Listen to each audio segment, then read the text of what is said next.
बिस्मिल्लाहिर्रहमानिर्रहीम। नियत का फल। अभी यूं तो सब जगह बड़ी चीज है, मगर रेतले गर्म और खुशक इलाकों में तो खुदा की बड़ी ही नेमत समझा जाता है कि वहाँ ना दरिया में ना कुएं ना नहर, बस जहाँ कहीं तालाबों जोहों में बारिश का पानी जमा हो जाता है, सब उसी को दूर दूर बहा कर ले जाते हैं। कहते हैं कि रेतले इलाकों के रहने वालों को अपने बादशाह की स्नाहट के किस्से सुनकर ख्याल आया कि मैं भी कोई चीज बादशाह तक ले जाऊं तो उम्मीद है कि उसकी स्नाहट से खासी दौलत ले आऊंगा। आखिर उसने सोचा कि पानी ही सबसे अच्छी चीज है।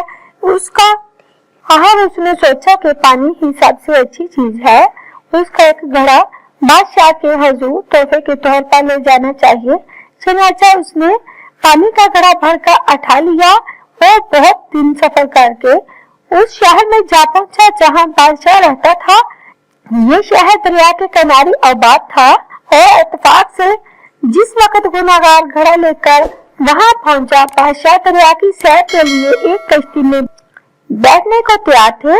गुनाहगार भी जल्दी से कश्ती तक जा पहुंचा, लेकिन दरिया को मौजें मारते और हजारों आदमी को इसमें तैरते देखकर नहायत शर्मिंदा हुआ कि मैं उसे बादशाह के लिए ऐसी बेहकीकत चीज क्यों ले आया।